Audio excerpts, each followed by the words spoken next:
سلام خدمت خانم‌های هنرمند. امروز قرار ابزار گیپور بافی رو به شما معرفی کنیم، چه وسایلی نیاز هست تا به امید خدا شروع کنیم به آموزش گیپور بافی. برای گیپور بافی ما نیاز داریم به دوک اکشی بافی یا گیپور بافی. در حال حاضر در ایران دو مدل دوک من دیدم هست. همین دوک های ساده هست و این دوک هایی که نوکش تیزه و از این نوک تیزش به عنوان قلاب استفاده میشه. کوچیکتره، توی اینا بیشتر جا میشه، توی اینا کمتر نخ جا میگیره. مدل های دیگه هم شاید دیده باشید. اگر هم مدل های خارجی دیدید و میدونید کجاست به ما هم بگید. برای گیپور بافی نخ هم نیاز داریم. نخ هایی که استفاده میشه اکثرا نخ مرسریزه است که قدیم باهاش مادر بزرگای ما حتما حالا بوده بین شما هم باهاش رومیزی میبافتن. الان ما برای زیورآلات نخ مرسریزه استفاده میشه. نخ مرسریزه بخوام به شما نشون بدم به این صورت هستش که البته اینو من پیچیدم. اینها نخهایی هستن که باید خودتون بگیرید و بپیچیدشون. این نخ مرسریزه است. دو مدل ترک و ایرانی داره. بافتش هم که بخوام به شما نشون بدم، این مدل با نخ ترک بافته شده و آهار خورده. نخ بعدی که بخوام به شما معرفی کنم نخ ابریشمه. نخ مورد علاقه خودم بوده تا به امروز. البته یه نخ جدید اضافه شده که مورد علاقمه، اونم به شما معرفی میکنم. اینا نخ ابریشم هستن، به صرفه هست بافت باهاشون. یک مقدار باهاشون بافت سخته و کار باهاشون یک مقدار توی کشیدن نخها سخته. ممکنه دستتون کنار ناخوناتون یه ذره اذیت بشه یا دستتون اذیت بشه تا بافت قشنگ و محکمی داشته باشی. رنگ بندی های قشنگی داره توی بازار، حتما دیدید اینها رو. بافتش هم این نمونه بافته با نخ ابریشم که بسیار شیک و قشنگ میشه.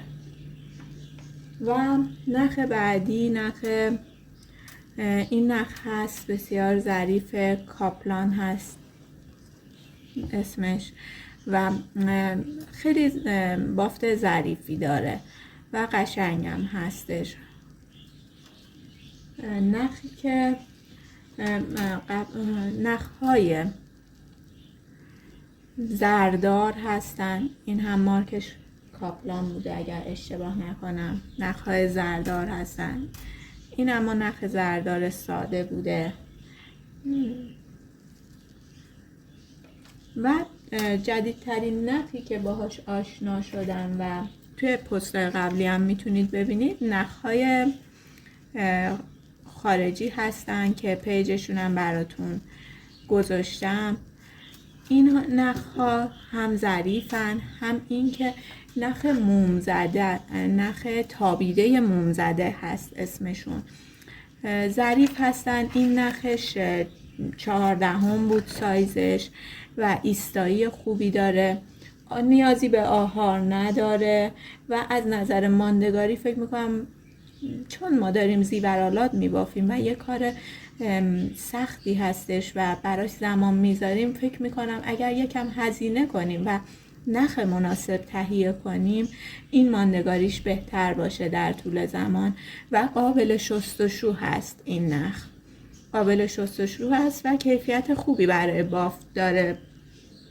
پیشنهاد میکنم اگر خواستید زیورآلاتی ببافید که ماندگاری خوبی داشته باشه از این نخ استفاده کنید. یک قلاب نیاز داریم. قلاب باریک باشه، سرش سایزش کوچیک باشه که بتونیم از توی مهره هم ردش کنیم. نخ من الان میخوام به شما پیچیدن دوک رو یاد بدم. این دوک‌ها ببینید همینطوری که میبینید از وسط باز میشن.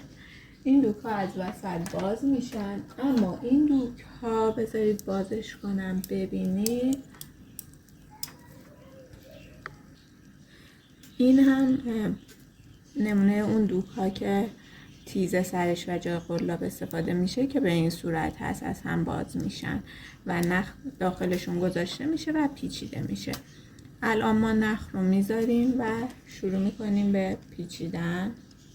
من از این نخ برای شما استفاده میکنم توی آموزش ها، چون که ضخیمه و میخوام متوجه قرارگیری جای گره ها بشید. به این صورت نخ رو میپیچیم و دو رنگ احتیاج دارم، دو رنگ نخ و دو رنگ دوک. الان در حال حاضر میتونید از هر نخی که توی خونه دارید استفاده کنید، اما به شرط اینکه البته نمیخوایم نخ رو بکشیم، میتونید از هر نخی که تو خونه دارید استفاده کنید. پس به نزدیکترین خرازی برید و دوک تهیه کنید. دوک ها هم قیمتشون زیاد گرون نیست و با ما همراه باشید. حالا با هر نخی که تونستید شروع میکنیم تا آموزش اولیه رو یاد بگیرید، بعد نخهایی که دوست دارین رو تهیه کنید.